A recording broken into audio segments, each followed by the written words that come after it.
요한계시록 17장 1절에서 5절 말씀입니다.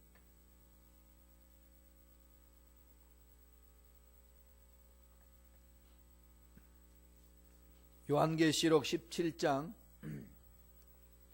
1절에서 5절 말씀 다 같이 한 목소리를 합독하시겠습니다. 또 일곱 대접을 가진 일곱 천사 중 하나가 와서 내게 말라 이르되 이리로 오라. 많은 물 위에 앉은 큰 음녀가 받을 심판을 내게 보이리라. 땅의 임금들도 그와 더불어 음행하였고 땅에 사는 자들도 그 음행의 포도주에 취하였다 하고 곧 성령으로 나를 데리고 광야로 가니라. 내가 보니 여자가 붉은빛 짐승을 탔는데 그 짐승의 몸에 하나님을 모독하는 이름들이 가득하고 일곱 머리와 열 뿔이 있으며 그 여자는 자줏빛과 붉은빛 옷을 입고 금과 보석과 진주로 꾸미고 손에 금잔을 가졌는데 가정한 물건과 그의 음행의 더러운 것들에 가득하더라. 그의 이마에 이름이 기록되었으니 비밀이라. 큰 바벨론이라. 땅의 음녀들과 가정한 것들의 엄이라 하였더라. 아멘. 이 말씀으로 큰 음녀가 받을 심판이라는 제목으로 은혜 말씀을 나누겠습니다. 큰 음녀가 받을 심판. 갈수록 이렇게 막 어렵죠.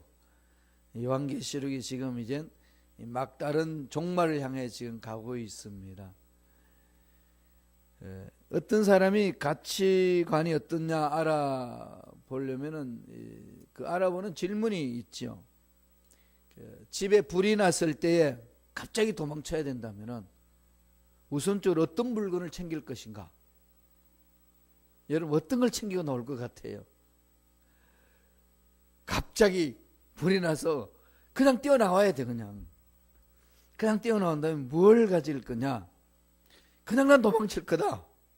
이런 사람도 있고 아내하고 손잡고 오겠다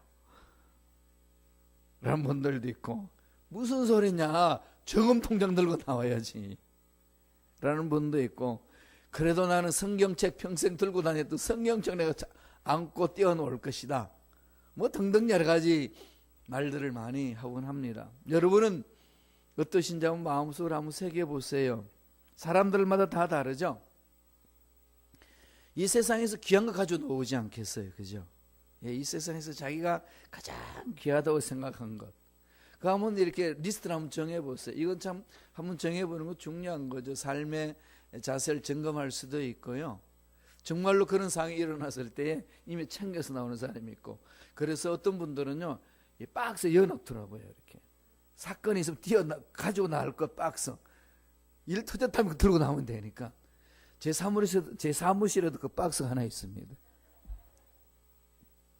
그게 다 집어넣는 거거든요. 중요한 서류, 뭐 그동안에 제가 가져놨던 모든 것들, 그런 이것만 들고 나오면은 이 상황 속에 다시 시작할 수 있는 부분들이 있으니까 나름대로 어떤 가치관의 모습을 보여주기도 하는 겁니다. 그런데 이 세상에 다 귀하다고 한다 할지라도 어떻게 하죠? 다 놓고 갑니다. 다 놓고 가는 거죠. 이런 차원에서 나는 이 세상에서 무엇을 믿고 살 것이냐, 무엇을 의지하며 살 것이냐, 나는 세상에 어떻게 살 것인가, 이런 질문이 있는데 이 질문 답을 가지고 있어야 되는 거죠. 왜냐하면 하나님 영원하시기 때문에. 정말로 내 인생에 있어서 영원하신 그분이 내 인생의 전부가 되는 건지, 아니면은 그래도 아직까지는 세상의 것들이 전부가 되는 건지, 세상의 것들로 전부는 아니라 한다 할지라도 내 마음속에 그런 것들이 있는 건지, 이렇게 자꾸 점검해 볼 필요가 있는 거죠. 성도 어떻게 살 것이냐는 겁니다. 오늘 계시록 17장은요, 우리가 그렇게 갖고 싶어 했던 돈, 그렇게 갖고 싶어 했던 명예, 권력들, 이거 지금 깨지는 겁니다. 오늘 그 심판을 하고 있는 거예요. 요한계시록 17장은 그걸 심판해 버리겠다는 얘기입니다. 그래서 이를 위해서 큰 음녀를 가지고 나옵니다. 비유를 들어서 설명을 합니다. 큰 음녀라는 비유를 통해서 이 세상이 앞으로 어떻게 될 것인지에 대해서 계시해 주시는 말씀이 요한계시록 17장 말씀입니다. 상징적으로 되어 있기 때문에 읽어도 잘 이해가 되지 않는 부분입니다. 이런 것은 같이 연구해야 될 부분들이죠. 큰 음녀의 모습이 뭘까요? 큰 음녀를 들고 나오거든요. 큰 음녀의 특징, 어떤 모습이 있을까요? 세 가지를 살펴보겠습니다. 첫째로 큰 음녀의 권세가 있습니다. 큰 음녀라는 그 존재에 큰 권세를 가지고 있다는 거예요. 무슨 권세가 있을까요? 17장 1절부터 시작합니다. 우리 한번 읽어볼까요? 다 같이 천천히 읽겠습니다. 또 7 대접을 가진 7 천사 중 하나가 와서 내게 말라 이르되 이리로 오라. 많은 물 위에 앉은 큰 음녀가 받을 심판을 내게 보이리라. 음녀가 있는데 큰 음녀라고 그랬죠. 많은 물 위에 앉은 것, 음란한 여자가 음녀잖아요. 여자로 비유했죠. 교회도 여자로 비유하는데 세상을 타락케 하는 존재도 여자로 비유합니다.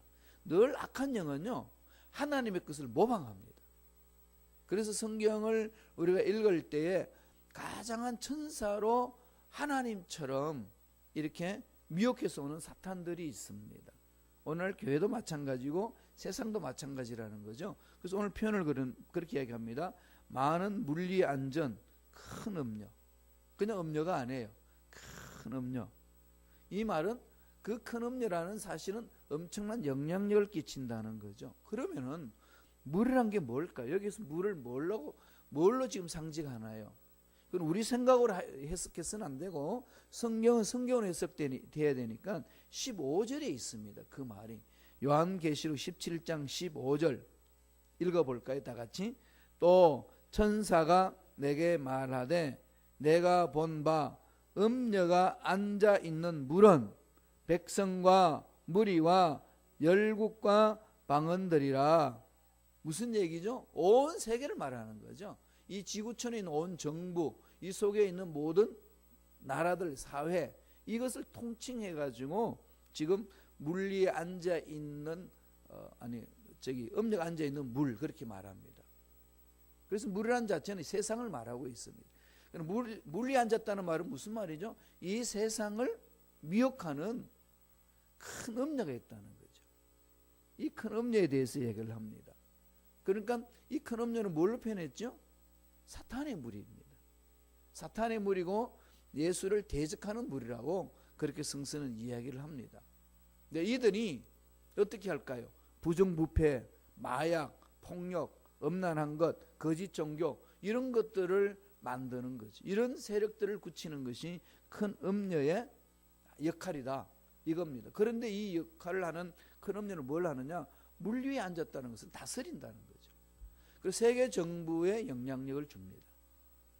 세계 정부를 영향을 주고, 그다음에 세계 그리스도를 대적하는 종교 있잖아요. 또 이단들, 이들에게 영향을 줍니다. 그리고 문화 속에 들어가요. 타락한 문화. 그래서 문명이 발달하면 발달할수록 우리 인간의 삶이 윤택해져야 되고 행복해져야 되고 유토피아 같은 삶이 이렇게 이전보다는 이루어져야 되는데 어떠신가요? 가면 갈수록 더 악하다는 걸 느끼지 않나요? 정말로 우리 자녀들 마음 놓고 이 세상에 내보낼 수 없을 만큼 세상이 악하다는 걸 느낍니다. 이거 어떻게 하나 이거 아니겠어요? 이런 것들이 어디에서 있다는 거죠? 배후 세력, 악한 영들, 큰 음녀가 그 모든 것들을 장악한다는 거예요. 문화를. 그렇기 때문에 이러한 큰 음녀에 대해서 우리가 정신 차리지 아니하면은 다 넘어진다는 거죠. 근데 이상하게 큰 음녀는 어떻게 됐냐면은 이상하게 생긴 짐승을 타고 있다는 겁니다.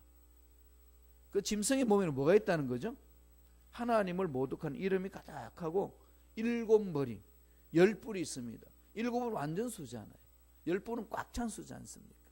이게 다 하나님이 가지고 있는 숫자인데 이걸 모방해가지고 7머리, 10뿔입니다. 권력 쥐양적인 것을 나타내는 거죠.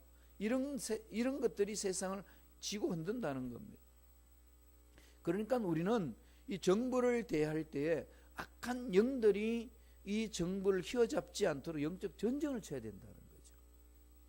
그래서 정치인들이 왜 저럴까? 저 멀쩡한 정치인들이 왜 저런 소리를 하고 왜 저런 짓을 하나? 이런 것들이 많이 있지요. 많이 보잖아요. 신문을 통해서 방송을 통해서 말하는 걸 보면은 알만한 것들이 왜 저러냐 한탄할 때가 많죠.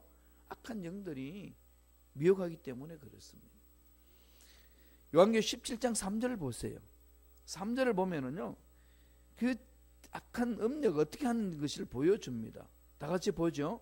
곧 성령으로 나를 데리고 광야로 가니라. 내가 보니 여자가 붉은 빛 짐승을 탔는데 그 짐승의 몸에 하나님을 모독하는 이름들이 가득하고 7 머리와 10 뿔이 있다. 그렇게 얘기를 합니다. 그러니까 화려하게 붉은 짐승을 타고 하나님을 모독하는 짐승을 타고 달린다는 거죠. 그러니까 큰 음녀가 하는 것은 언제나 하나님 하는 일을 대적하는 겁니다. 그래서 대적하는 걸 사람들 마음에 불어넣는 거죠. 여기에 대해서는 대상이 차별 없습니다. 나이가 많고 적음, 권력을 가졌고 안 가졌고 그것 없으면 이 세상에 꽉 지배를 하게끔 이런 일들을 해나간다는 거죠. 17장 7절 이하에 보면은요, 그 여자가 탄 7 머리와 10 뿔 가진 짐승의 비밀에 대해서 이렇게 설명을 해줍니다. 그 여자는 바벨론이라고 표현을 해요. 우리가 알고 있는 바벨론 있죠. 이스라엘 백성들을 항상 괴롭히고 점령하고 그 하나님 앞에 드리는 제사 때 드리는 성물도 가져와 가지고 더럽혔고, 그렇게 바벨론의 역사잖아요. 그러니까 하나님을 대적하는 모습은 바벨론을 등장합니다. 그러니까 세계를 장악했던 악한 세력이라는 거죠.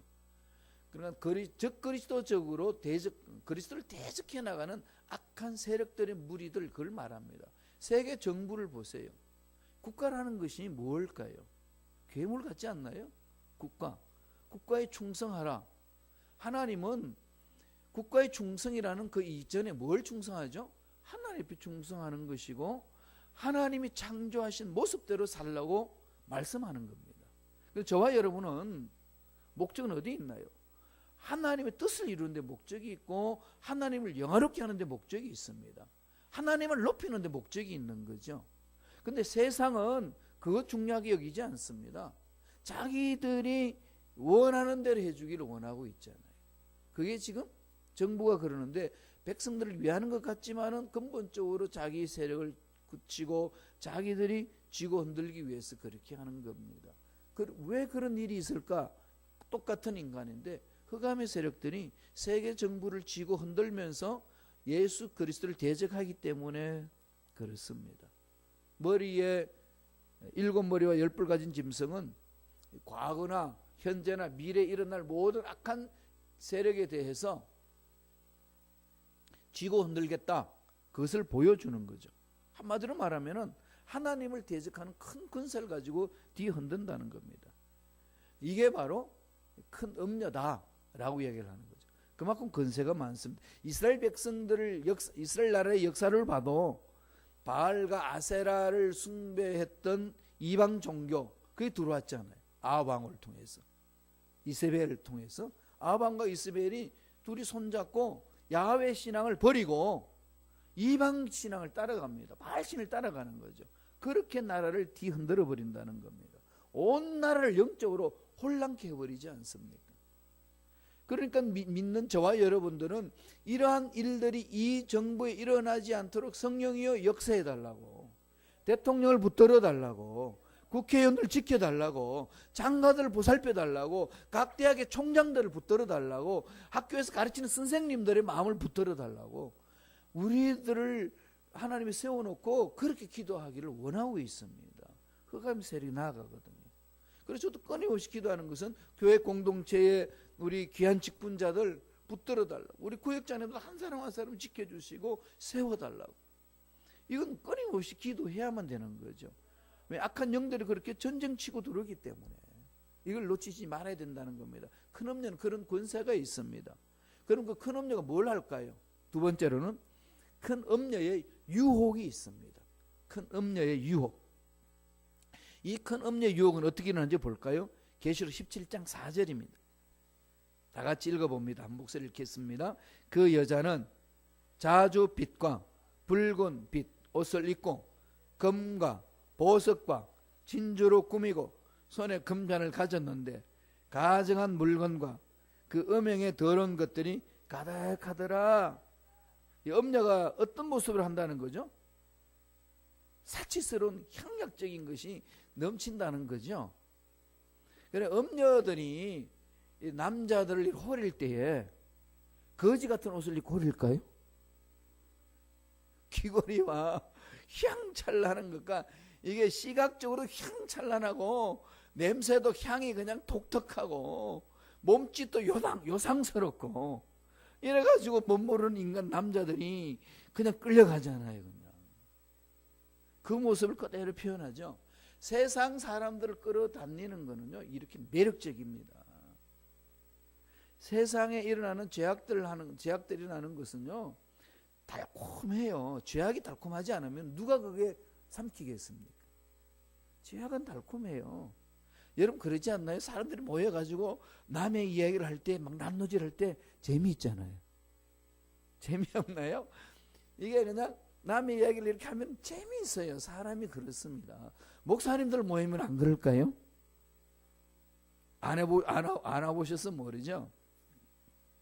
사람이 모이는 곳은 동일합니다. 교수님들 모이는 데는 안 그럴까요? 높은 정치 지도자들은 안 그럴까요? 타락한 인간들은 그렇게 약합니다.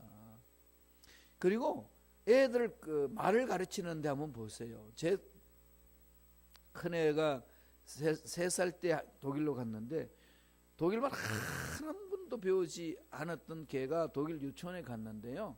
제일 먼저 배우는 말이 무슨 말일까요? 어떻게 잘 아세요? 욕을 배우고 와요. 저는 그게 욕이 무슨 욕인지도 몰랐어요. 이 욕이 이게 여러분 뭐 독일말이 모르니까 이 말은 괜찮은데 아슐라우 그래.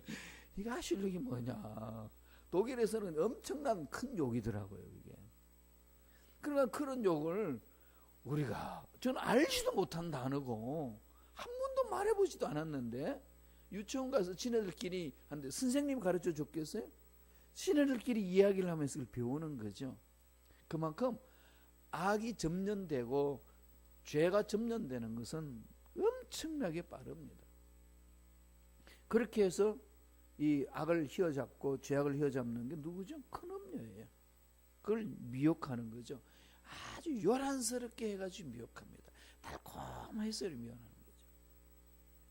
그래서 장원서에는 이런 유혹에 넘어가는 남자를 도살장에 끌려가는 소에 비유하고 있고 그물에 끌려든 새에 비유하기도 합니다. 더 나아가면 잠언서 5장 3절 4절에 보면은요 대저 음녀의 입술은 꿀을 떨어뜨리며 그의 입은 기름보다 미끄러우나 나중은 쑥같이 쓰고 두 날 가진 칼날같이 날카롭다. 죄는 달콤한데 결과는 그렇게 날카로운 거죠. 쓰디 쓴 거죠. 그 죄악의 모습을 이렇게 설명을 해주고 있습니다. 그러니까 여기에서 우리들이 깨달아야 될 것은 세상에 달콤하고 세상에 좋다고 하는 그것들이 하나님 보시기엔 어떤 것인지를 늘 하나님께 물어봐야 되는 거죠. 그래야 우리가 넘어가지 않을 수 있습니다. 음녀의 겉모습에 속지 말아야 된다는 거죠. 음녀들은 사람을 미혹할 때는 별별 방법을 가지고 다 미혹을 합니다. 세상의 부로, 세상의 권세로, 향락 문화로 겉으로 보기는 멋있어 보이지만은 실상은 멸망길로 가는 거죠. 이런 것들을 분별해야 된다는 겁니다. 그래서 우리 성도들은 어떻게 해야 되나요? 말씀과 기도로 거룩한 옷을 입어야 된다는 거죠. 날마다. 그래서 해야 될 일은 뭡니까? 다시 오실 예수님, 신랑 되신 예수님. 지금 약혼한 여인이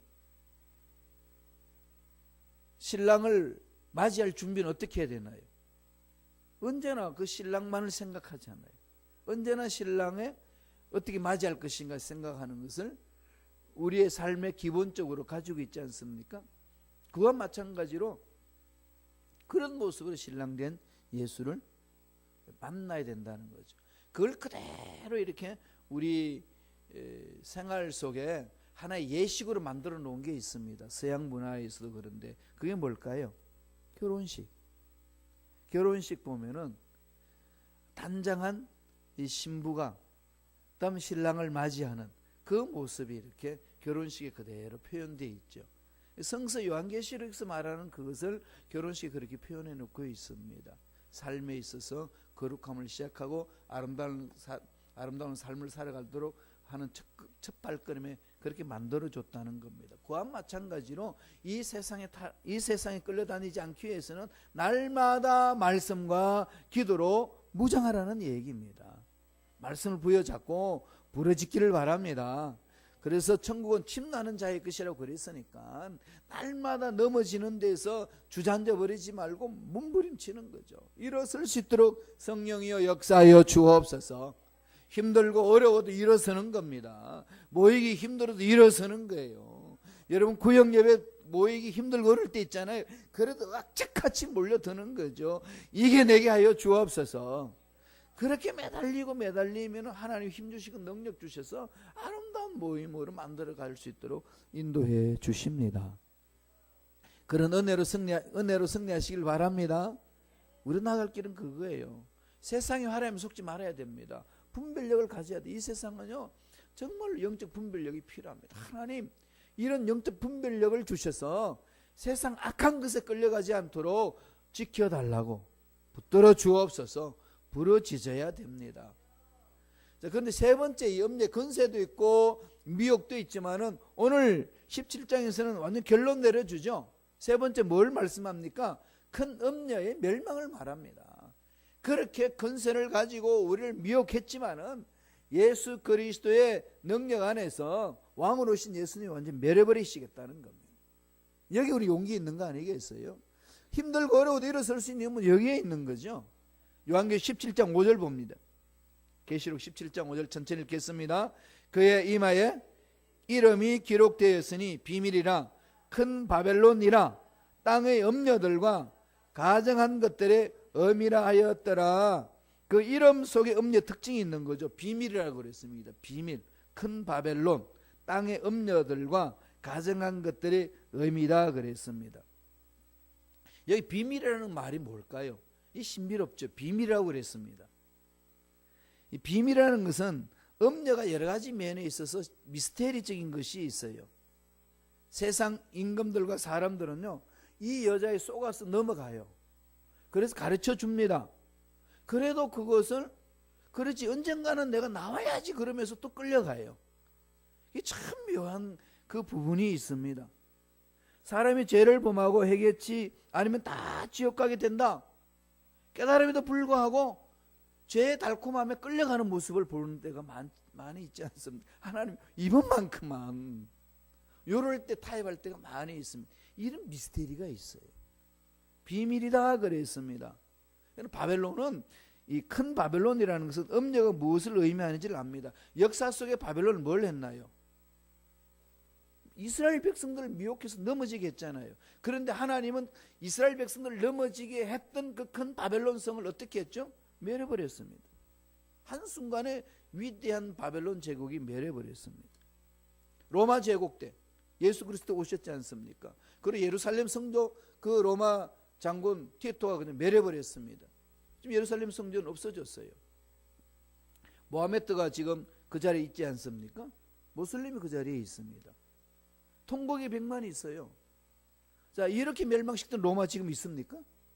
없습니다. 다 싸그리 다 사라지는 거죠. 그 당시에는 어마어마한 세력을 가지고 미혹하고 하나님의 백성들을 괴롭혀서 자기들이 이긴 것 같지만은 이 역사 속에서는 다 사라집니다. 히틀러 보세요.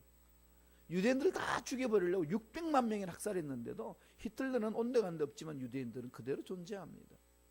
하나님의 은혜 안에서 그들이 이제 예수를 믿고 돌아오는 그런 역사들이 일어나지 않습니까? 땅의 음녀들, 가정한 것들의 의미다. 이 말은 이 세상에 엄청난 나쁜 영향력을 끼친다는 거죠. 이런 나쁜 영향력을 끼치는 그것, 음란한 문화를 퍼뜨리는 그들, 그러나 예수 그리스도가 재림하시면 다 썰어버린다는 겁니다. 다 깨끗 정리해 버린다는 거죠.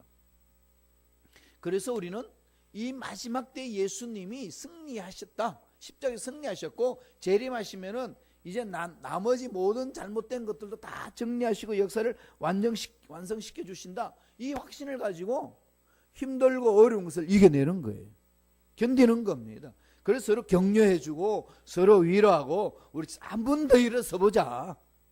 하나님이 이끌어 주신다. 이런 믿음을 갖고 일어서는 거죠.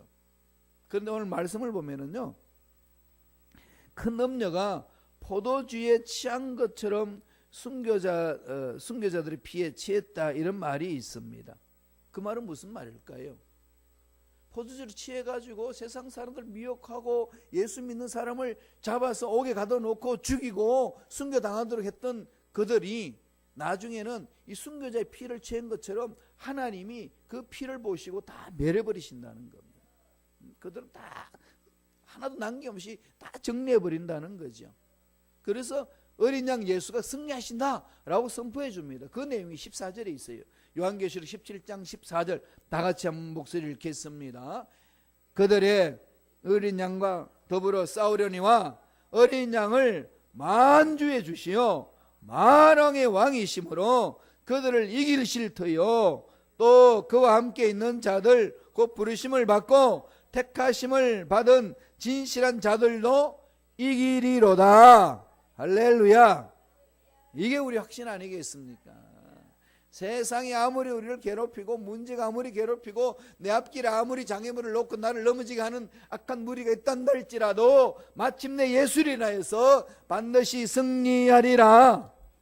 7머리와 10뿔 가진 짐승과 음녀가 합심해가지고 어린 양과 싸우지만은 못 이긴다는 겁니다. 어린 양은 보잘것없는 것 같지만은 그 그리스도의 보혈의 능력, 어린 양의 보혈의 능력은요 이루 말할 수 없이 강하다고 오늘 요한계시록 17장에서 이야기를 하고 있습니다. 근데 재밌는 얘기가요, 이 17장 16절에 넘어가면은 이게 묘한 말이 나옵니다. 한번 읽어보세요. 무슨 말인지 다 같이 읽겠습니다. 내가 본 바 이 10뿔과 짐승이 음녀를 미워하여 망하게 하고 벌거벗게 하고 그의 살을 먹고 불로 아주 사르리라. 아주 끔찍한 장면이 나오죠. 무슨 얘기죠? 음녀와 짐승이 사이가 좋아가지고 서로 손을 잡고 이 세상을 뒤흔들고 미혹하고 음란하게 하고 타락한 문화를 이끌어가는데 같이 손잡고 가다가 나중에는 완전히 서로 싸운다는 거죠. 타락한 종교와 세계 정부가 서로 뭉쳐가지고 참 예수 그리스도 믿는 사람을 핍박해 와다가 나중에는 지네들끼리 싸웁니다. 지네들끼리 싸워가지고 다 멸망을 받는다는 거죠. 이게 자기 파괴적인, 악의 파괴적인 속성입니다. 악한 것들이 처음에는 뭉쳐가지고 선한 사람을 대적했지만은 나중에 자기들끼리 문제가 생기면 자기들끼리 싸워가지고 멸망받는 것들, 그 깡패 무리 속에서도 우리가 많이 보지 않습니까? 동일한 현상이 일어난다는 거지요. 그래서 우리는 확신이 있습니다. 하나님은 선이시기 때문에 선으로 악은 이긴다. 이건 정의적인 거예요. 역사 속에서도 보여주는 겁니다. 선을 행하다가 낙심하지 말라는 거예요. 그래서 저와 여러분들이 해야 될 부분이 그겁니다. 끝까지 가야 돼요. 어떻게? 선은 반드시 악을 이긴다. 흔들리지 마세요. 선은 반드시 악을 이깁니다.